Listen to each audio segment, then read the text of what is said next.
वेश्या पुनर्वसन केंद्र असेल किंवा तुरुंगातील स्त्रिया असतील, बालसुधारगृह असतील किंवा वृद्धांसाठी असेल, इथे तुम्हाला जाऊन त्यांच्याबरोबर काम करावं असं का वाटलं? प्रिझनमध्ये काम केलं याचं एक कारण असं होतं की मला माहिती होतं की प्रिझनमध्ये असं कोणीच काम करत नाही. अच्छा. आणि आय वॉन्टेड दॅट चॅलेंज की आपण बघूया करून, कारण प्रिझनविषयी नाही म्हटलं तरी प्रत्येक माणसाला असं थोडे धास्ती असते की तुरुंग म्हटल्यानंतर भीती. त्याच्यातनं बाहेर पडणं हे एक महत्त्वाची गोष्ट असते. नाहीतर आपण तिथेच ती रेकॉर्ड अडकते तसं आपण तिथेच अडकलेलो असतो आणि त्याच्यातनं एक डिप्रेशन येणं किंवा सुसायडल थॉट्स येणं. मातीचा गोळा होता आणि काही टूल्स होते, तर तिने ते घेतलं आणि त्या मातीमध्ये खचखच खचखच खचखच असं मारत राहिली ती. काय आहे म्हणजे तू काय केलंय नक्की? तर ती म्हणाली हे मी आहे आणि हे सगळे माझ्यावरती झालेले आघात आहेत. आणि मला असं वाटलं की आपण अशी एक जागा तयार करायला हवी की जी कोणताही क्लास, कास्ट, जेंडर, रिलिजन, भाषा याच्या पलीकडे आहे आणि ती कलाच असू शकते. बरोबर बोललात.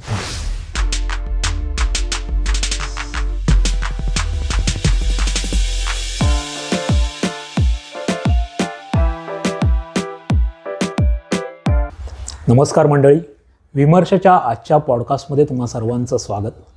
आजच्या पॉडकास्टमध्ये जी व्यक्ती सहभागी होणार आहे यांचं काम समाजसेवा या पलीकडचं आहे. हे मी अशासाठी म्हणतो आहे कारण आपण समाजात वावरताना अनेक लोक डोळ्यासमोर दिसतात, माहीत असतात, त्यांच्यासाठी काहीतरी करावं असं आपल्याला वाटत असतं. पण अनेक घटक असे आहेत की ते त्यांच्या पुनर्वसनासाठी किंवा शिक्षा म्हणून एका ठिकाणी आहेत, तिथे कोणीही पोचू शकत नाही आणि त्यांच्या मनावर कुठेतरी फुंकर घालणं, त्यांना माणूसपणाची जाणीव करून देणं, त्यांच्या मनामध्ये उमेद निर्माण करणं, आयुष्य संपलं आहे असं ज्यांना वाटतं त्यांचं आयुष्य पुन्हा सुरू करण्यासाठी त्यांना उद्युक्त करणं, अशी जी गोष्ट आहे ती त्या कलेच्या माध्यमातून करत आहे. ज्यांना आपण भेटणार आहोत त्यांचं नाव आहे सरिता गणेश. खुला आसमान ट्रस्ट किंवा खुला आसमान संस्था आपण म्हणू, त्याच्या संस्थापिका आहेत. हा पॉडकास्ट ऐकताना जर तुम्हाला वाटलं कुठेतरी की ही चांगला विषय आहे, एक चांगल्या व्यक्तीला आपण ऐकत आहोत आणि त्या ज्या बोलत आहेत आजच्या पॉडकास्टमधून जे चर्चा होते आहे ती तुमच्या जीवनामध्ये, तुमच्या आयुष्यात कुठेतरी तुम्हाला त्याचं मूल्य वाटतंय, तर ह्या चॅनलला सबस्क्राईब करा. असे अनेक घटक, अशा अनेक व्यक्ती तुमच्यासमोर आम्ही घेऊन येणार आहोत. पण त्यापूर्वी ह्या चॅनलला सबस्क्राईब करणं किंवा जर आवडलं तर लाईक करणं हे तुमचं कर्तव्य आहे. तर सुरू करूया आजचा पॉडकास्ट सरिता गणेश यांच्यासोबत. सरिताजी, विमर्शच्या आजच्या पॉडकास्टमध्ये तुमचं मनापासून स्वागत करतो. Thank you so much. खरं तर जेव्हा तुमच्याबद्दल मी ऐकलं आणि काही गोष्टी वाचनात आल्या की तुम्ही एक कलाकार आहात मूळ आणि तुम्ही तुमच्या कलेचा वापर केवळ तुमची प्रतिभा खुलवण्यासाठी नाही किंवा नावारूपाला येण्यासाठी नाही, तर समाजातील ज्या व्यक्तींनी स्वतःच्या माणूसपणाची जाणीव हारलेली आहे त्यांच्या आयुष्यात प्रकाश टाकण्यासाठी, त्यांचं आयुष्य खुलवण्यासाठी, त्यांना पुन्हा मार्गस्थ करण्यासाठी तुम्ही तुमच्या कलेचा वापर केलेला आहे. आता हे नेमकं काय केलं आहे उत्सुकतेची गोष्ट आहे आणि ती आज आपण या आजच्या पॉडकास्टच्या माध्यमातून प्रेक्षकांसमोर मांडूया.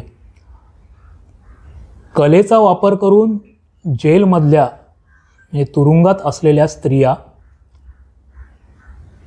बाल गुन्हेगार किंवा ज्या वेश्या व्यवसायात ज्या महिला आहेत त्यांचं पुनर्वसन करणाऱ्या ठिकाणी, पुनर्वसन जिथे होतं आहे सरकारच्या माध्यमातून, तशा ठिकाणी जाऊन किंवा वंचित घटक, ज्येष्ठ नागरिक यांच्यासाठी तुम्ही त्यांच्या आयुष्यात थोडंसं मनोरंजन, कलेचं भान, स्वतःची ओळख आपण हे करू शकतो आणि त्यातून आनंद मिळवू शकतो ही जाणीव देण्यासाठी तुम्ही काम केलं. मी हे एवढं लांबलचक कशासाठी बोलतो आहे, तर अशा कामाला आर्ट थेरपी असं म्हणावं का?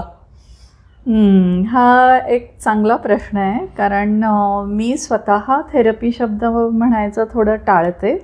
कारण लोकांना थेरपी म्हटलं म्हणजे आपल्याला काहीतरी मानसिक आजार आहे किंवा आपल्यामध्ये काहीतरी कमतरता आहे म्हणून आपल्याला काउन्सिलरकडे किंवा थेरपिस्टकडे जावं लागतं असं एक समज आहे साधारणतः. त्याच्यामुळे मी जेव्हा माझ्या कामाविषयी बोलते तेव्हा मी म्हणते की आपण कलेचा उपयोग हा मानसिक स्वास्थ्यासाठी करूया. Okay. More for wellbeing than therapy. आणि वाटलंच तर आपण त्याला थेरप्युटिक यूज ऑफ आर्ट असं पण म्हणू शकतो. तर म्हणून मी ते थेरपी शब्द अवॉइड करते कारण त्याला खूप गोष्टी चिकटलेल्या आहेत आणि त्याने लोक पळून जातात. तर तसं नको व्हायला. का पळून का जात असतील थेरपी शब्द ऐकून? कारण मग त्यांना वाटतं की आपल्या म्हणजे लोक थेरपिस्टकडे कधी जातात तर त्यांना काहीतरी उपचार पाहिजे, काहीतरी मदत पाहिजे, डिप्रेशन आहे किंवा अन्य काही पण मानसिक प्रॉब्लेम्स आहेत किंवा फॅमिली इश्यूज आहेत किंवा व्हॉट एव्हर बिहेवियरल इश्यूज आहेत.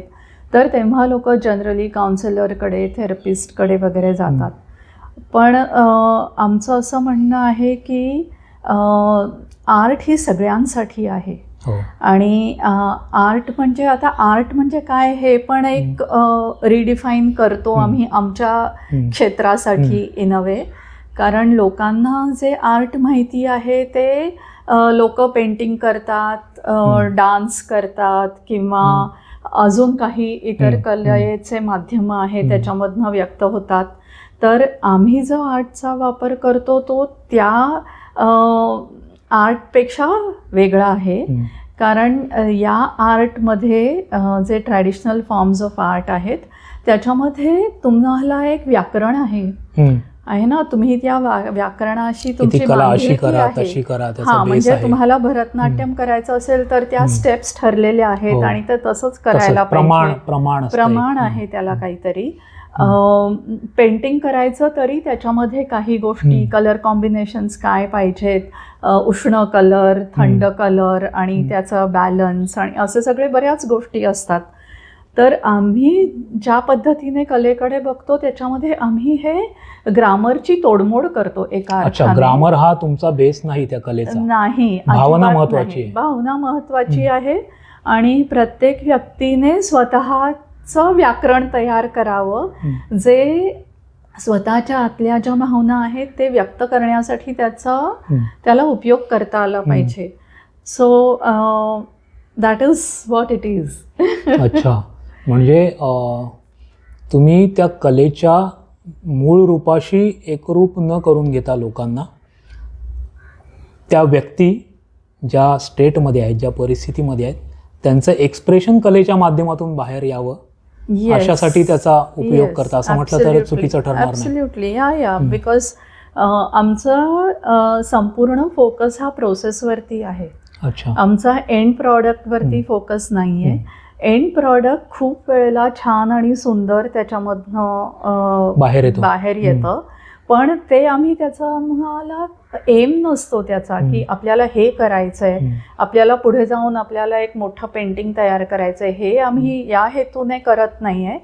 आमचा हेतू असा आहे की ती व्यक्ती ते जे काही पेंटिंग करतीये, ते जे काही करतीये, डान्स करत असेल किंवा मातीकाम करत असेल त्याच्यामध्ये तिला स्वतः अंतर्मुख होण्यासाठी ती प्रोसेस काम करतीये ना.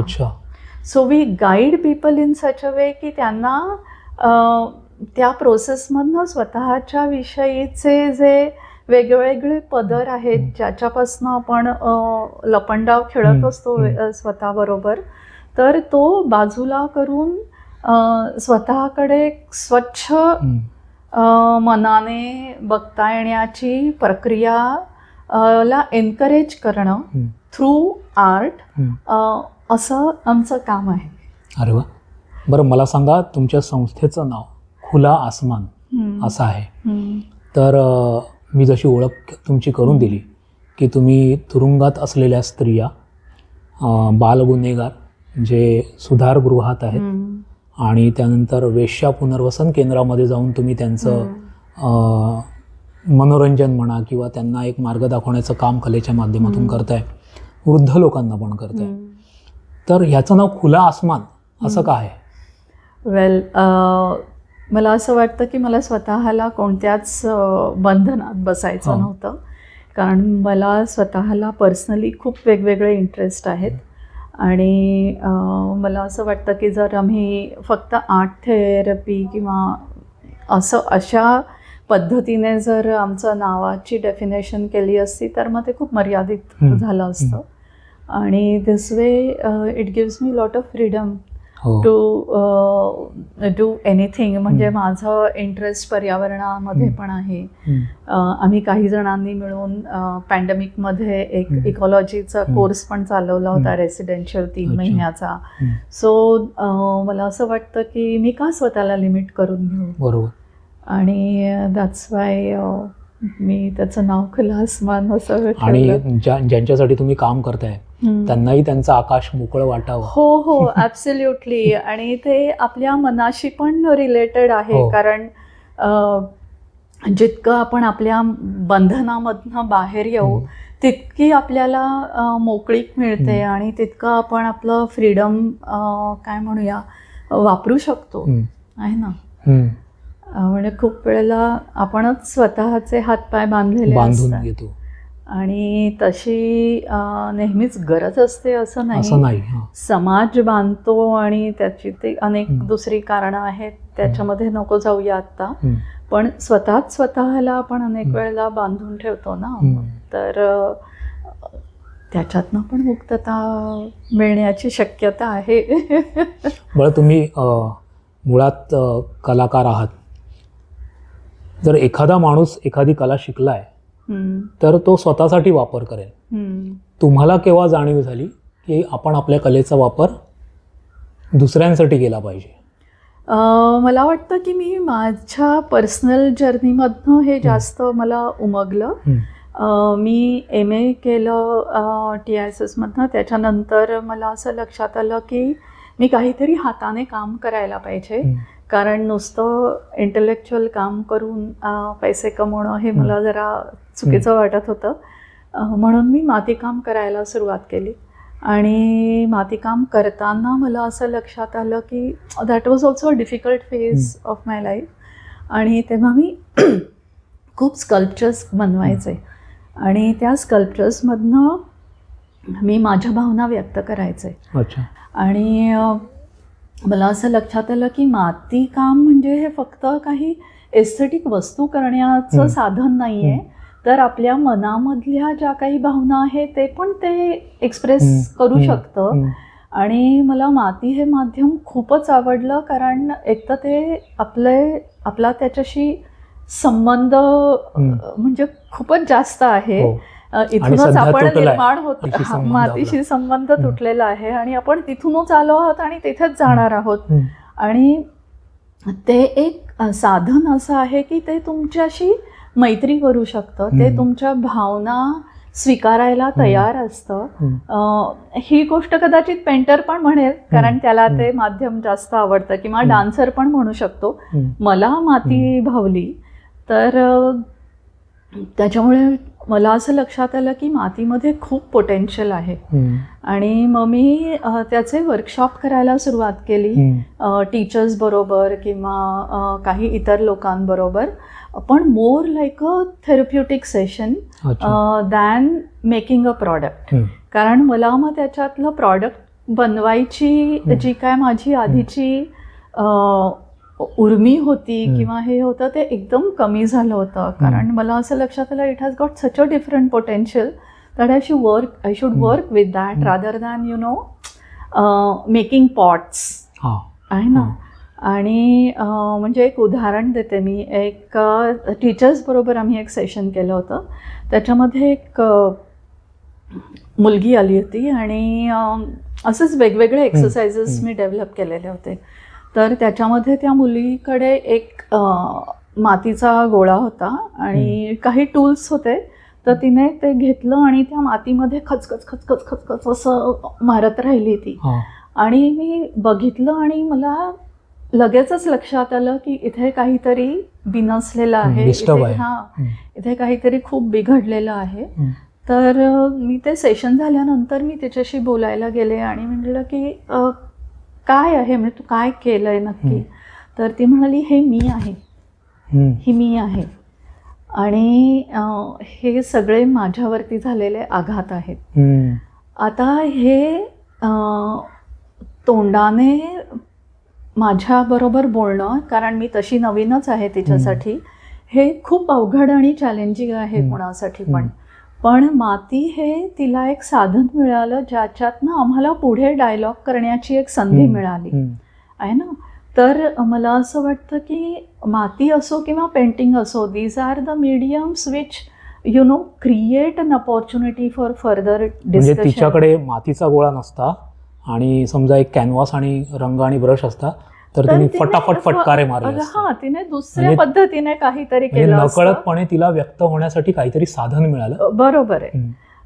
तर त्याच्यामुळे मला असं वाटतं की या साधनांचा उपयोग जर माणसाच्या मनामध्ये काय चलबिचल चालू आहे ती बाहेर काढण्यासाठी आपल्याला करता आलं तर it's such a nice thing to do. तुम्हाला समाजासाठी ही कला देण्याची हे कुठून सुरुवात झाली, म्हणजे भावना कुठे तुमच्या मनात उत्पन्न झाली आणि त्यासाठी तुम्ही काय केलं? I think I have social work background, त्याच्यामुळे कायमच काही ना काही पद्धतीने तुमचा संपर्क येत होता वेगवेगळ्या. मला एक म्हणजे it is also part of my background, कारण माझी आई खूप छान क्राफ्ट्स वुमन होती. ती खूप सुंदर एम्ब्रॉयडरी करायची, अनेक गोष्टी ती खूप सुंदर करायची, ती क्रोशा सुंदर करायची, शिवणकाम चांगलं करायची. तर मी आईला खूप जवळून बघितलेलं आहे. माझी मोठी बहीण खूप छान पेंटिंग करते, तिला खूप जवळून बघितलेलं आहे. आणि माझी स्वतःची सोशल वर्क बॅकग्राऊंड आहे. मी TISS मध्ये Tata institute of social studies. Yes. तर या दोघांची सांगड घालणं मला खूप काय म्हणूया, I mean, I really like this way of looking at art. आणि तिसरं माझ्या जडणघडणमधला अजून एक महत्त्वाचा भाग होता तो म्हणजे माझ्या लहानपणापासनं मला ओशो आणि जय कृष्णमूर्ती हे सगळ्यांचं बाळकडू मिळत गेलं. त्याच्यामुळे एक स्पिरिच्युअल अँगल असायला हवा आयुष्य जगण्यासाठी, हे पण मला तितकंच महत्त्वाचं वाटत होतं. पण you can imagine in a place like TISS तिथे स्पिरिच्युअलिटी विषयी आपण फारसं बोलू शकत नाही, कारण म्हणजे तुम्ही मागासलेले आहात किंवा तुम्ही धार्मिक आहात किंवा तुम्ही हिंदू आहात, हिंदुत्ववादी आहात, असे लेबल्स लागण्याची शक्यता असते. आणि मला असं वाटलं की spirituality is not that, it is much beyond any of the religious matter. पण ते करून बघतो त्यालाच माहीत असतं. पण ते कन्व्हे कसं करायचं आणि ते तिथपर्यंत पोहोचायचं कसं, असं मी माझ्याच मनामध्ये शोध घेत होते. आणि मला असं लक्षात आलं की art is the best way, कारण आर्टमध्ये तुम्ही जेव्हा करत असता काहीतरी तेव्हा तुम्हाला स्पेस आणि टाईमच्या पलीकडे जाता तुम्ही. आणि that's the state where you are just with yourself. तुम्हाला मग बाकीचं अंधार आहे इकडे की उजेड आहे आणि इथे 25 माणसं आहे की नाही आहेत याच्याशी तुमचा काही संबंध नसतो. आणि मला असं वाटतं की ती जी स्टेट ऑफ बिईंग आहे ती जी मला भावली आणि मी त्याचा एक्सपिरियन्स केला आहे तो दुसरेही करू शकतात. प्रश्न फक्त एवढाच आहे की आपण एक सेफ आणि नॉन जजमेंटल स्पेस कशी तयार करू शकतो. कारण प्रत्येकाला ही भीती खूप असते की मी काय आर्टिस्ट नाही, मला हे करता येत नाही, मी कधीच डान्स केलेलं नाही, मी कधीच पेन्सिल हातात पकडलेली नाही, मी केलं होतं पण 5वी मध्ये ड्रॉइंग काढलं होतं, नंतर मी सोडूनच दिलं, असं परीक्षा संपली असं खूप आपण आपल्याला शिकवलेलं असतं ना. मी म्हटले नाही, म्हणजे if we create a space which is safe where you are not being judged. इथे तुम्ही कुत्रा काढला आणि तो सापासारखा दिसला तर मी तुम्हाला काही दोष नाही देणार आहे त्याच्यात. आणि तुम्ही डान्स अगदी असा बेढप पद्धतीने केला तरी तो मला त्याच्यामध्ये काहीच घेणं देणं नाही आहे एका अर्थाने, बिकॉज इट्स युअर एक्सप्रेशन. तर तसं का आपण तशी स्पेस आपण तयार करायला पाहिजे असं माझ्या मनामध्ये खूप प्रकर्षाने माझ्या मनामध्ये होतं. आणि मग मी 2009मध्ये TISSमध्ये खुला आसमान म्हणून एक फील्ड ॲक्शन प्रोजेक्ट सुरू केला. तिथेच सुरुवात केली. आणि म्हणजे तिथे तर एक बांबूची शेड होती 20 बाय 30ची असेल, आणि झाडाखाली ती शेड होती. आणि तिथे आम्ही वेगवेगळे वर्कशॉप्स करायचो, पोस्ट अकॅडमिक लेक्चर्स. आणि तिथे आम्ही खूप वेगवेगळ्या पद्धतीचे मी एक्सपेरिमेंट केले. म्हणजे नॅचरल कलर्समधनं पेंटिंग करणं, ओरिगामी करणं, डान्स मुवमेंट करणं, non competitive games, play for piece ते ट्राय केलं, मातीकाम ट्राय केलं, खूपच गोष्टी ट्राय केल्या तिथे. पण तेव्हा म्हणजे जेव्हा आपण कॉलेजमध्ये शिक्षक म्हणून असतो तेव्हा तुमचा एक काय म्हणूया, you have different responsibility and you also have different observations. आणि मला जेव्हा क्लासरूममध्ये जेव्हा मी उभी राहायचे तेव्हा मला असं लक्षात यायचं की आपल्या क्लासमध्ये अशी खूप मुलं आहेत जी फर्स्ट जनरेशन लर्नर्स आहेत. म्हणजे त्यांचे आईबाबा कधीच त्यांचं गाव सोडूनही बाहेर गेलेले नाही आहेत.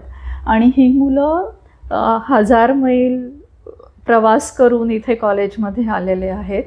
आणि त्यांचा इंग्लिश या भाषेशी फारसा संबंध नाही आहे. आणि जेव्हा क्लासरूममध्ये सगळं संभाषण इंग्लिशमध्ये चालू असतं तेव्हा ही मुलं गप्प बसलेली असतात, पण त्यांच्याकडे त्यांचे जे अनुभव असतात ते खूप रिच असतात. कारण त्यांनी गावामध्ये किंवा त्यांच्या कास्टमुळे किंवा त्यांच्या क्लासमुळे खूप गोष्टी भोगलेल्या असतात. पण even in the social science college और सब्जेक्ट जिथे खूप या गोष्टींचा महत्त्व आहे त्या एक्सपिरियन्सचा, पण ते बाहेर नाही बोलू शकत. मी स्वतः मराठी मीडियममधून शिकलेली आहे. मी जेव्हा स्टुडंट होते तेव्हा मला एक वाक्य इंग्लिशमध्ये बोलायचं म्हणजे प्रचंड आतमध्ये घालमेल व्हायची. आणि म्हणजे माझ्या स्वतःच्या अनुभवामधनं पण मी गेले आणि मग मला इतरांचे पण हे अनुभव दिसत होते. आणि मला असं वाटलं की आपण अशी एक जागा तयार करायला हवी की जी कोणताही क्लास, कास्ट, जेंडर, रिलिजन, भाषा याच्या पलीकडे आहे आणि ती कलाच असू शकते. बरोबर बोललात तुम्ही. त्याच्याशिवाय दुसरं काही असू शकत नाही. आणि त्याच्यामुळे ते खूप छान आणि खूप मस्त व्यवस्थित आम्ही ते 3 वर्ष चालवलं. आणि त्याच्यानंतर मग मी खुला आसमान ट्रस्ट म्हणून ते सेपरेट एक NGO स्थापन केली. पण कॉलेजमध्ये असताना त्याचा रोल हाच होता की स्टुडंट्सना एक वेगळं एक्सपोजर द्यावं आपण. आणि दुसरं असं आहे की जे स्टुडंट सोशल वर्क कॉलेजमध्ये आहेत त्यांना खूप वेगवेगळ्या NGOsमधनं काम करावं लागतं.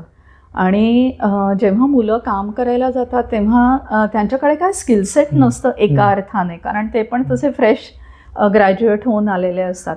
त्याच्यामुळे होतं काय की मुलं म्हणतात की आपण आता रिसोर्स पर्सनला बोलवू, मग त्याच्यासाठी फंडिंग गोळा करू, आणि मग त्याच्यामध्ये त्यांची गाडी ती अडकते कुठेतरी. तर मी त्यांना म्हणत तुम्हीच का नाही म्हणत रिसोर्स पर्सन, तुम्ही थोडं इथे शिकून जा आणि तिथे करा. दुसरा एक त्याच्यामध्ये खूप मोठा आपला एक मिथ आहे की आर्ट इज अ लक्झरी आणि ती फक्त श्रीमंत लोकांसाठी आहे. ते इंडल्ज करण्यासाठी पेंट आणूया आणि मग कॅनव्हस आणूया आणि असं करूया. त्याच्यात नो, आपण खूप काय म्हणूया साध्या वस्तूंपासून आर्ट तयार करू शकतो. तर आम्ही एक काय म्हणूया नॅचरल कलर्सचा एक वर्कशॉप घेतलं. मग घरून कोणीतरी पालक आणलं, मग तिथलीच माती काढली, मग त्या मातीमधनं कलर बनवला. हळद आणली, मग हळदीमधनं कलर बनवला, जांभूळ, हो. आणि असे खूप आम्ही एक 7-8 वेगवेगळे रंग बनवले आणि त्याच्यामधनं पेंट केलं आणि ते इतकं सुंदर झालं. तर इथे खर्च कुठे, it's like may be 10 rupees of investment, 20 rupees of investment, that's all. पण ते आता तुम्हाला करता येऊ शकतं, हे तुम्ही कुठे घेऊन जाऊ शकता. दुसरं एक आम्ही केलं म्हणजे पेपर मॅशेमधनं गोष्टी तयार करायच्या. आता लायब्ररीमधनं ढिगाने न्यूजपेपर येत राहतात आणि ते एक दिवस झाला की त्याची व्हॅल्यू संपलेलीच असते. ते न्यूजपेपर आपण आणूया, त्याच्यामधनं आपण लगदा तयार करूया. मेथीची पावडर मिळते, एक 10-15 रुपयाला एक पॅकेट मिळतं आणि मेथीचा ते मिक्स करून लगदा करूया आणि त्याच्यापासून आपण अनेक गोष्टी करू शकतो. So it's a myth that art is only for rich people. आपण जर आपला वेळ घालवला त्याच्यामध्ये तर आपण खूप गोष्टी करू शकतो. म्हणजे आता हे रिसायकलिंग आणि असं सगळं आणि त्याच्यामधनं आर्ट तयार करणं किंवा स्कल्पचर्स तयार करणं असं कुठे कुठे दिसतं. पण that was not the exact time when all these discussions वर इतके टोकाला आलेले नव्हते. पण I guess we just did it. अरे वा. पण नेमकं हे वेश्या पुनर्वसन केंद्र असेल किंवा तुरुंगातील स्त्रिया असतील, बालसुधारगृह असतील किंवा वृद्धांसाठी असेल किंवा इतर घटकांसाठी असेल, इथे तुम्हाला जाऊन त्यांच्याबरोबर काम करावं असं का वाटलं आणि केव्हा वाटलं? म्हणजे मला असं वाटत होतं की आपण जेव्हा लोकांबरोबर काम करतो, टिपिकल एक जे सोशल वर्कची एक पद्धत आहे त्याच्यामध्ये आपण खूप असे प्रॉब्लेम सेंट्रिक असतो. हो. म्हणजे आपण कायम प्रॉब्लेमपासूनच सुरुवात करतो. आणि मला असं वाटत होतं की असं करायची गरज नाही आहे. लोकांची जी स्ट्रेंथ आहे त्याच्यापासून आपण सुरू केलं तर आपल्याला लोकांचं सहकार्य मिळणं आणि लोकांच्या बरोबर काम करण्यामध्ये उत्साह वाटणं आणि लोकांना आपल्याशी कनेक्ट करण्यामध्ये छान वाटणं, या दोन्ही गोष्टी घडू शकतात. आणि ती स्ट्रेंथ प्रत्येकात असते. आणि ती स्ट्रेंथ प्रत्येकामध्ये असते. कारण मी असं मानते की प्रत्येक जणामध्ये काही ना काही एक कलाकार लपलेला असतो. युनिकनेस आणि कला प्रत्येकामध्ये असते. आणि आपण भारतात राहतो जिथे कला ही कणाकणात आहे इन अ वे. कारण आपण आपल्याच पिढीमध्ये मागे बघितलं तर आपल्याला लक्षात येईल की आपल्याच आजी आजोबा यांनी कितीतरी अशी कामं केली असतील. अगदी म्हणजे ते गोधडी विणण्यापासून असेल किंवा काही चांगलं स्वयंपाकघरातलं काही छानपणे शेण सारवणं असेल तर हे सगळीकडे आहे. आणि आपल्या इथे प्रत्येक स्टेटमध्ये वेगवेगळी कला आहे. बरोबर. पण आपल्याला त्याच्याविषयी तेवढं आपण आदर नसतो. आणि मला असं वाटतं की तो जो प्रत्येकामधला एक कलाकार काही पिढ्यांपूर्वीचा आहे त्याला थोडं आपण उकरलं तर तो बाहेर पडण्याची शक्यता आहे. आणि या सगळ्या लोकांबरोबर काम करण्याचं सुचलं कारण मला असं वाटतं की मी ऑलरेडी या फील्डमध्ये होते. त्याच्यामुळे मला फक्त एवढंच बघायचं होतं की मी जे काम करतेय ते खूप नवीन होतं. कारण तेव्हा विथ ऑल माय हंबलनेस मी म्हणू शकते की मी असं कोणतंच काम आसपास बघितलेलं नव्हतं. So I had to chart out my own journey. आणि त्याच्यामध्ये ते खूप क्रिएटिव्ह प्रोसेस आहे आणि ती मला खूप आवडली. आणि when you start working with the people तुम्हाला तेच तसे एका अर्थाने गाईड करत राहतात की this doesn't work out, let's work out this. असं करत करत मग ते पुढे जातो आपण. त्याच्यामध्ये मी आर्ट थेरपीचा कोर्स पण केला होता. It's a certificate course from Pune. तर ते एक संस्था आर्ट बेस्ड थेरपीचे कोर्सेस चालवतात. तर मी त्यांच्याकडनं ते 9 महिन्याचा कोर्स केला. पण हे सगळं मी नंतर केलं, म्हणजे काम सुरू केल्यानंतर हे सगळं केलं. मला आधीच तसं एका अर्थाने क्लॅरिटी होती की मला हे काम करायचं आहे. पण ते कोर्समुळे मला काय म्हणूया माझ्या टूलबॉक्समध्ये खूप वाढ झाली. बरोबर. आणि मी खूप वेगवेगळ्या गोष्टी त्याच्यामुळे I could use it in my work. तुमच्या भात्यामध्ये वेगवेगळे बाण आले. हो, म्हणजे आधी कदाचित माझ्याकडे मी क्राफ्ट हे पण थेरप्युटिक मानते, त्याच्यामुळे मी खूप वेगवेगळे क्राफ्ट लोकांच्या बरोबर ट्राय डिफरंट थिंग्स. आणि मग स्टोरी टेलिंगमधनं कसं आपल्याला थेरप्युटिक काय म्हणूया बेनिफिट मिळवता येईल हे बघितलं. पोएट्रीमधनं किंवा नाटकांमधनं, म्युझिकमधून, असं जे ज्या गोष्टी मी आधी वापरल्या नव्हत्या त्या मी मग वापरायला सुरुवात केल्या. आणि it was all together it created a sort of a package. आणि थोडे दिवस म्हणजे थोडे महिने काम केल्यानंतर कॉन्फिडन्स हळूहळू वाढत गेला, कारण ज्यांच्याबरोबर काम करत होतो त्यांचा पण फीडबॅक चांगला भेटत गेला. आणि म्हणजे सुरुवातीला असं असायचं की मला जाऊन लोकांना एक्सप्लेन करायला लागायचं की हे काय आहे, याच्यामुळे काय होणार आहे, आणि आम्हाला काम करू द्या, आम्हाला पैसे देऊ नका असं.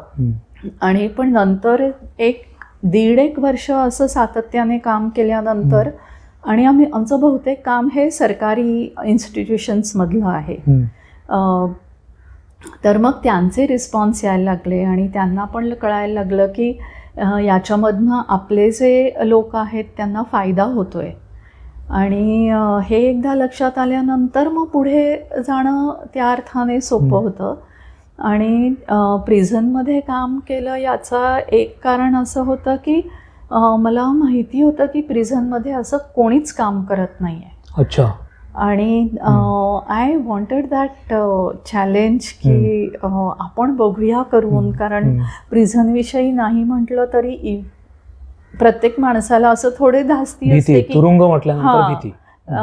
पण म्हणजे माझ्या मनामध्ये तशी भीती वगैरे काही नव्हती, पण मला बघायचं होतं की आणि मला एका अर्थाने कुठेतरी एक कॉन्फिडन्स पण होता की हे टूल्स तिथे काम करतील.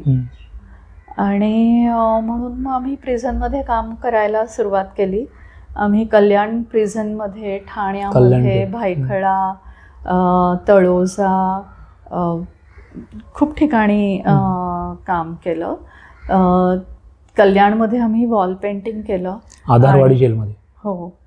आणि आम्हाला या सगळ्या ज्या प्रिझनमधलं काम केलं त्याच्यामध्ये 2 इन्स्टिट्यूशन्सची खूप मदत झाली. एक आहे प्रयास, टाटा इन्स्टिट्यूटचा फील्ड ॲक्शन प्रोजेक्ट आहे त्यांची, आणि दुसरा आहे जे टाटा ट्रस्ट ज्या मंगला होनावर म्हणून आहेत त्यांची, यांचा खूप सपोर्ट मिळाला, कारण हे खूप वेगळ्या पद्धतीचं काम आहे. कारण लोकांचं इन्क्लिनेशन कसं असतं सपोर्ट करण्यासाठी की तुम्ही नर्सिंगचा कोर्स चालवा, तुम्ही साक्षरतेचा कोर्स चालवा, किंवा तुम्ही टेलरिंगचा कोर्स चालवा, तर त्याला सपोर्ट मिळतो, कारण ते नंबरामध्ये मोजलं जाऊ शकतं ना. 50 बायकांना आम्ही ट्रेनिंग दिली. So there is something to show. आकडेवारी. आता आम्ही असं म्हटलं की आम्ही 25 बायकांना आमच्या कामामुळे चांगली झोप लागली आणि त्या आता रडत नाहीत आणि त्या आता हसतात आणि त्या आता एकमेकींची भांडणं त्यांची कमी झाली आहेत. तर हे काय म्हणजे this has got no value in a way ना. आणि हे पण म्हणजे it's like putting butter on your bread. म्हणजे आधी ब्रेड तर मिळू द्या, ते मी पण मान्य करते की आधी त्यांना एक स्किल सेट असायला हवं. बट आय फील की it's very essential that we work on the positive mindset of the people. जेलमध्ये अन्यथा it's a very grim situation ना. आणि त्याच्यातनं बाहेर पडणं हे एक महत्त्वाची गोष्ट असते. नाहीतर आपण तिथेच ती रेकॉर्ड अडकते तसं आपण तिथेच अडकलेलो असतो आणि स्वतःला दोषी ठरवणं आणि त्याच्यातनं एक डिप्रेशन येणं किंवा सुसायडल थॉट्स येणं, झोप जाणं, त्याच्यामुळे पोटाचे विकार पण, म्हणजे आपलं आयुष्य संपलंय असं फिलिंग, अशा भावना त्यांच्या मनामध्ये असतात. ॲब्सोल्युटली. तर आता इथून पुढे काहीच घडणार नाही आपल्या आयुष्यात. म्हणजे ते it's like a dead wall ना, हा. की इथे इथून पुढे काहीच आपलं होणार नाहीये भविष्यात. तर हे पूर्णतः खरं नाहीये ना. जर आपल्याला म्हणजे ॲज आय सेड बिफोर की आपल्याला जर एक सेफ आणि नॉन जजमेंटल स्पेस तयार करता आली लोकांबरोबर, तर त्याचा उपयोग हा लोकांच्या शेअरिंगमध्ये होतो. आणि मला असं वाटतं आम्ही मुख्यतः ग्रुप वर्क करतो, आम्ही इंडिव्हिज्युअल काउन्सिलिंग असं करत नाही. पण जेव्हा आपण ग्रुप वर्क करतो आणि जेव्हा आपण एक हिंमत बांधतो की मी काय मला वाटतंय हे बोलणं, it self is very therapeutic process. बरोबर. कारण त्याच्यासाठी जी एनर्जी लागते, त्याच्यासाठी जो एक कॉन्फिडन्स लागतो की हे मला असं आत्ता मला असं वाटतंय किंवा माझ्या हातून असं घडलंय, हे सांगणं हे खूप मोठं आहे. म्हणजे आपल्याला हे खूप सोपं वाटत असेल, पण त्या सिच्युएशनमध्ये ते सोपं नसतं. जेलमध्ये एकमेकांवरती भरोसा करणं हे पण खूप अवघड आहे. बरोबर. कारण माझी जी गोष्ट आहे मी सांगितली तर तुम्ही त्याचा कसा वापर कराल हे मला माहिती नाही. त्याच्यामुळे मी गप्प बसणं हेच त्याच्यातला चांगला मार्ग असतो. पण आम्ही जे काही सेशन्स घेतो त्याच्यामध्ये आम्ही अशा काही गोष्टी करतो की त्या आपोआप त्यांच्या काय म्हणूया ज्या इतक्या भावना त्यांनी साचलेल्या आहेत त्याला एक चांगला मार्ग, एक सेफ मार्ग, एक क्रिएटिव्ह मार्ग तयार करतो. आणि त्याच्यामधनं खूप साऱ्या भावनांचा निचरा होतो, व्हायला मदत होते. आणि म्हणजे पहिल्या सेशनमध्ये जेव्हा तुम्ही बघाल तेव्हा अशा असतात बायका, त्या बघतच नाहीत तुमच्याकडे किंवा काय सांगणार आहे गप्प बसलेल्या असतात. कारण त्यांना लाज वाटते. लाज हा एक भाग असेल त्याच्यामधला, पण निरुत्साह पण असतो की कशाला, म्हणजे अजून एक काय आहे, आयुष्य शेवटाकडे आलंय अशी त्यांची भावना असते. काय मिळणार आहे याच्यामधनं असं एक असतं. पण ते 2 तासाच्या सेशनमध्ये त्यांना असं लक्षात येलं की अरे नाही, हे असं नाही आहे, याच्यामध्ये खूप आपल्याला हसू येत आहे, आपल्याला खूप काहीतरी वेगळ्या पद्धतीने आपला वेळ जातोय, आपल्याला शांत वाटतंय. हे सगळं जेव्हा ते एक्सपिरियन्स करतात स्वतः, तेव्हा at the end of the session they smile, त्यांचे असे गाल वरती गेलेले असतात आणि they look at you, they tell you thank you. ते म्हणतात की पुन्हा आम्ही येणार सेशनसाठी. आणि मला असं वाटतं की तीच खरी पावती असते आपल्या कामाची. आणि प्रिझनमध्ये काम करताना आम्ही साधारण 4-5 गोष्टींवरती काम करतो. म्हणजे over a period of time त्यांच्याबरोबर बोलून आता लक्षात आलंय की काय की पॉइंट्स आहेत ज्याच्यावरती काम करणं आवश्यक आहे. मी तुम्हाला तेच विचारणार होतो की असं तुम्हाला काय निदर्शनास आलं तुमच्या की कशावर काम केलं पाहिजे यांच्या. हो, तर एक तर ॲक्सेप्टन्स आहे, कारण स्वतःला स्वीकारणं, कारण तेच नसतं. कारण मी का केलं किंवा मी या सिच्युएशनमध्ये आलीच कशी, किंवा माझं नशीबच खोटं आहे आणि आता असंच असणार आहे, असं जे स्वतःला जे सतत दोष देत राहतो आपण, तर त्याने पुढे काहीच मार्ग निघत नाही ना. म्हणजे तुम्ही स्वतःला कितीही दोष दिला तरी ती घटना घडून गेलेली आहे ना. आता तर तुम्हाला पुढे जाऊन बघायला पाहिजे की काय याच्यातनं करायचंय. So acceptance is the first level. Second, त्यांच्या मनामध्ये खूप वेगवेगळ्या भावनांची घालमेल चालू असते. एक तर व्हायलन्स हे एक असतं, कारण एक तर म्हणजे स्वतःला सेल्फ हार्म करणं किंवा मग पटकन झगडे करणं, कारण इतक्या भावना त्या अशा शिगेला पोचलेल्या असतात की त्या कोणत्याही पद्धतीने बाहेर येऊ शकतात. तर ती एक गोष्ट असते. तिसरं असतं रिव्हेंज, की मी बाहेर पडल्यानंतर मी बघून घेईन की काय कसं म्हणजे मला फसवलं की आतमध्ये टाकलं. हो, ते एक असतं. तर या 3-4 ज्या भावना असतात त्या पश्चाताप होतो का त्यांना? रिपेंटन्स असतो काही जणींमध्ये, खूप जणांमध्ये असतो आणि सेशनचा फायदा पण होतो त्यांना हळूहळू तिथपर्यंत पोहोचायला. आणि त्याच्यानंतर फॉरगिव्हनेस, की क्षमा करणं स्वतःला आणि जे कोणी इन्व्हॉल्ड होते त्या लोकांना. आपण विसरणार नाही या गोष्टी, कारण आपली मेमरी शाबूत असते, त्याच्यामुळे हे विसरू शकत नाही आपण. पण काही अर्थाने फॉरगिव्हनेस, काही अर्थाने क्लोजर टू दॅट सिच्युएशन असं आपल्याला करता येईल का? काही वेळेला फॉरगिव्हनेस ही खूप खूप मोठी पायरी आहे, तिथपर्यंत आपण कदाचित नाही पोहोचू शकणार. पण at least closer to that dialogue असं होऊ शकतं का? म्हणजे एक उदाहरण देते मी. एका मुलीने शी हॅड मर्डर्ड तिच्या काय भाऊजींचा मर्डर केला होता. आणि तिचा मुलगा आहे, म्हणजे तिचा जो छोटा मुलगा आहे ते आता सांभाळतायत त्यांना. आणि ती स्वतःला खूप कोसत होती की मी हे का केलं. He was a very violent man, म्हणजे तो गुंडाच होता. आणि त्याचे काही कर्तृत्व इतके वाईट होते की they were pushed to do something like this. आणि ती पण तिच्याकडे पर्याय नव्हता त्याला मारण्याशिवाय. तिला खूप पश्चाताप होत होता की मी हे असं का केलं म्हणून. तर आम्ही एक ड्रामा थेरपीचा भाग म्हणून आम्ही एक असं करतो की आम्ही एक एम्प्टी चेअर ठेवतो समोर आणि त्या व्यक्तीला म्हणजे एक 15-20 फूट दूरवरनं तिला इमॅजिन करायला सांगतो की त्या खुर्चीवरती ती व्यक्ती बसली आहे असं तू इमॅजिन कर आणि तुला जे जे काही सांगायचं आहे ते तू सांग. आणि मग तिने ती इतकं काही बोलली, तिला जे काही सांगायचं होतं ते. आणि मग आम्ही रिव्हर्स. तिचा मूड काय होता तेव्हा सांगताना? शी वॉज क्राईंग. ओके. हो ॲब्सोल्युटली. आणि मग रोल रिव्हर्सल करायला सांगतो की आता तू इमॅजिन कर की तू तिथे बसलेली आहे आणि ती व्यक्ती तुला सांगतीये की काय त्या व्यक्तीकडनं झालेलं आहे आणि तिने का असं केलं आणि तिचं काय आहे.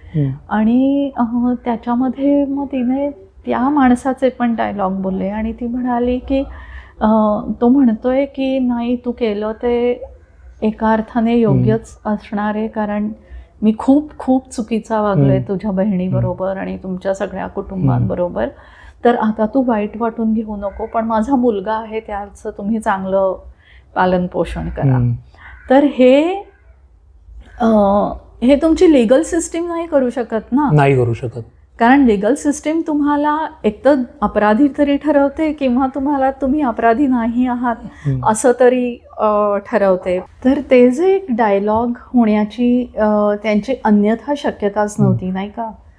पण तो डायलॉग आम्ही घडवून आणू शकलो because we had created that safe space for everyone in the group.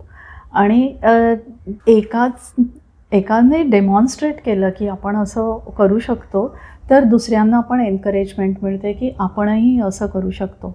मग काही गोष्टी आम्ही काही जणांना तयारी नसते सगळ्यांच्या ग्रुपबरोबर करायची.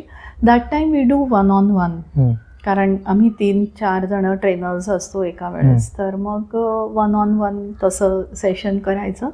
पण त्याच्यामध्ये ज्याला हार्म केला गेला आहे किंवा ज्याच्याकडून हार्म झाला आहे त्या 2 व्यक्तींचा एक ह्युमन लेव्हलवरती डायलॉग होणं हे अभिप्रेत असतं त्याच्यामधनं. कारण नाही तर कोर्टामध्ये तुम्ही म्हणजे लॉयर टू लॉयर असतं आणि किंवा आरोपी आणि मग तो जो कोणी त्याच्याबद्दल दुर्घटना झाली आहे ती व्यक्ती असं. आणि मग तिथे एक डिफेंड करायचं स्वतःला असा एक रोल असतो. आणि तिथे खरं खोटं हे खूप मिक्स्डअप असतं सगळं.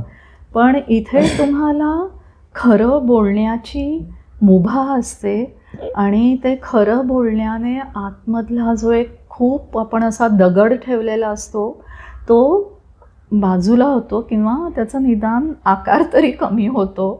पूर्ण बाजूला होतं असं म्हणणं बरोबर नाही आहे, पण निदान त्याचा आकार तरी कमी होतो ना. तुम्हाला रात्रीची झोप चांगली लागते, तुम्ही तुमचं एकूण बिहेवियरमध्ये तुम्हाला लक्षात येतं की ती व्यक्ती आता बदललेली आहे, ती दुसऱ्यांना मदत करायला प्रवृत्त होते. कारण एकदा आपलं ओझं कमी झालं की मी दुसऱ्यांना मदत करू शकते, नाहीतर तोपर्यंत ते शक्य पण नाही आहे. So I think there are lot of such benefits. आणि दुसरं असं की जी आपली आशा पूर्ण हरवलेली असते ती हळूहळू लोक मग शेवटच्या सेशनपर्यंत बोलायला लागतात की मी खरं मला टीचिंग करायचं होतं, मला टीचर व्हायचं आहे, मी बाहेर जाऊन टीचर होईन, किंवा मी ना आई म्हणून खूप चांगली आई नव्हते मी, पण मी आता चांगली आई होणार आहे बाहेर जाऊन. म्हणजे अशा वाटताना खूप लहान गोष्टी वाटतात त्या, पण त्या व्यक्तीसाठी खूप मोठ्या असतात. आणि आम्ही एक 16 ते 18 सेशन्सचं पूर्ण असं पॅकेज सारखं त्याच गोष्टीकडे येणार होतो की ते सेशन नेमकं काय असतं आणि त्यात काय काय असतं. हो, तर त्याच्यामध्ये जसं आपण सांगितलं आधी तशा त्या सगळ्या भावनांना निगडीत आम्ही म्हणजे आधी स्वतःला स्वीकारणे, पश्चात्ताप झाल्याची भावना असते ती, त्याच्यावर काम करणे, हिंसाचार करावासा वाटणे, त्यातून मोकळं व्हायचं, त्यानंतर बदला घ्यावासा वाटणं, त्यातून मोकळं व्हायचं, त्यानंतर माफी क्षमा मागायची आणि पुढच्या वाटचालीसाठी तयार व्हायला पाहिजे. ह्या बेसवर तुम्ही तुमचं सेशन ऑर्गनाइज करता. याच्यात नेमकं काय काय येतं? कला आपण मगासपासून म्हणते, तर कोणत्या कला येतात? अच्छा, तर आम्ही जनरली आमचं सेशन हे काय म्हणूया 3-4 भागामध्ये विभागलं जाऊ शकतं. सुरुवातीला काही काळ आम्ही खूप बॉडी वॉर्मअपचं काम करतो, बिकॉज वी बिलीव्ह की आपलं mind and body are connected. आणि आपल्याला जर आपल्या मनापर्यंत कोणाच्याही पोहोचायचं असेल तर बॉडी इज द बेस्ट माध्यम. आणि त्याला आपण जितका त्याचा आपण मोकळेपणा शरीरामध्ये येण्यासाठी वापर करू तितकं माणसाची तयारी होईल पुढे जाऊन दुसरं काहीतरी करायची. तर आम्ही खूप सारे गेम्सचा वापर करतो, डान्स मुवमेंटचा वापर करतो.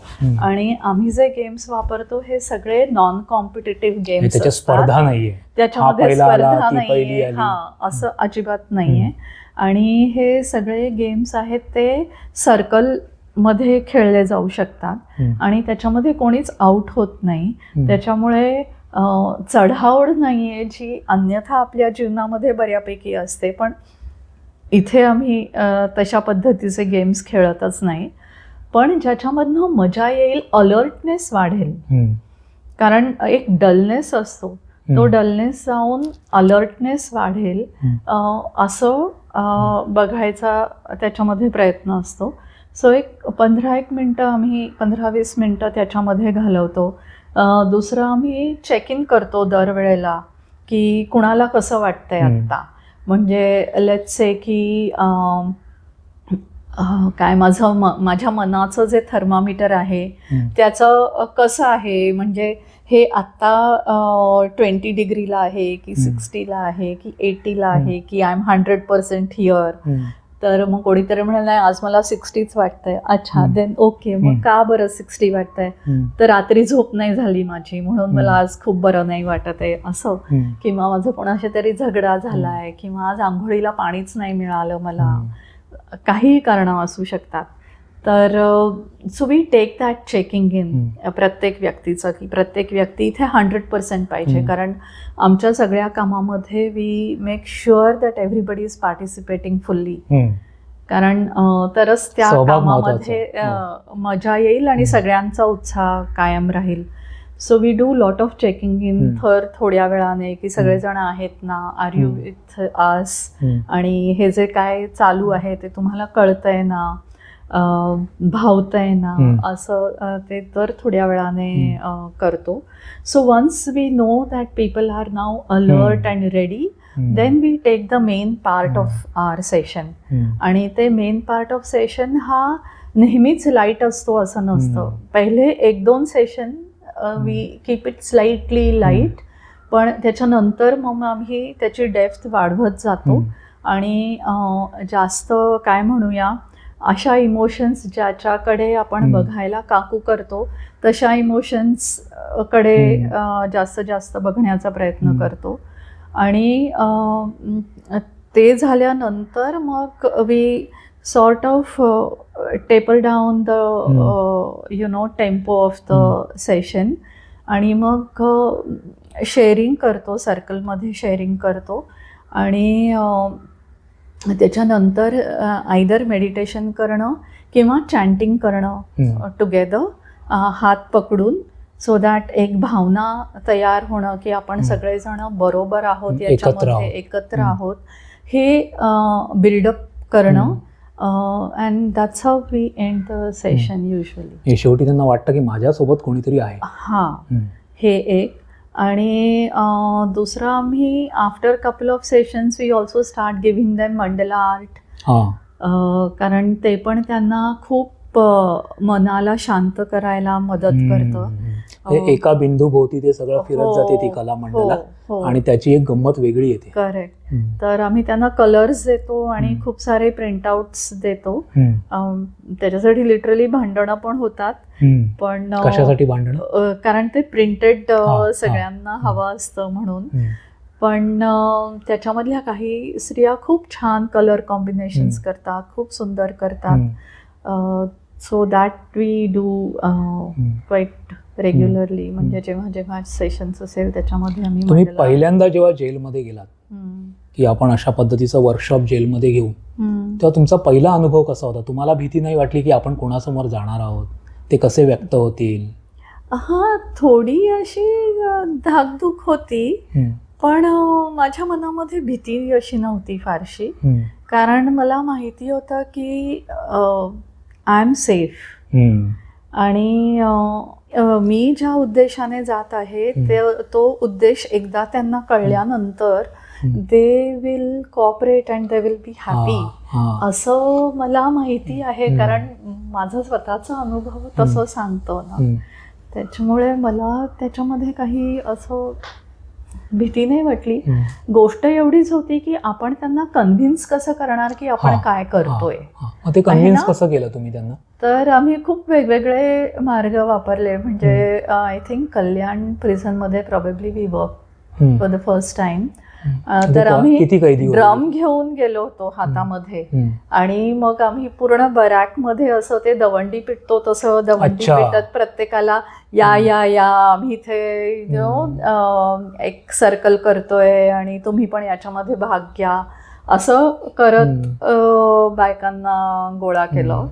मग काही वेळेला आम्ही ड्रामा पण तयार केला. ट्रेनर्समध्येच 2 जणांच्या मध्ये ड्रामा तयार केला, स्किट सारखा. की अरे मला ना माझ्या डोक्यावरती इतका ताण आहे आणि इतकं कोणीतरी 100 किलोचा दगड ठेवलाय असं वाटतंय. मग दुसरी ट्रेनर म्हणेल की अच्छा, पण मला माहिती आहे तुझा दगडाचा आकार कसा कमी करायचा.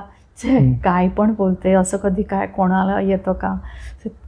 मी जे करते ते तू करून बघ, ये आपण करून बघूया, तुला कळेल शेवटी काय होतं ते. असं म्हणजे ते तुम्ही पुढे काय करणार आहात त्याकडे फोकस होता. So we just kept creating different ways of getting attention of the people. आणि ते over a period of time they know what is happening here. आणि त्यांना लक्षात येतं की इथे काहीच थ्रेटनिंग नाही आहे. इथे आम्हाला कोणी चूक केली असं बोट नाही दाखवत आहे, किंवा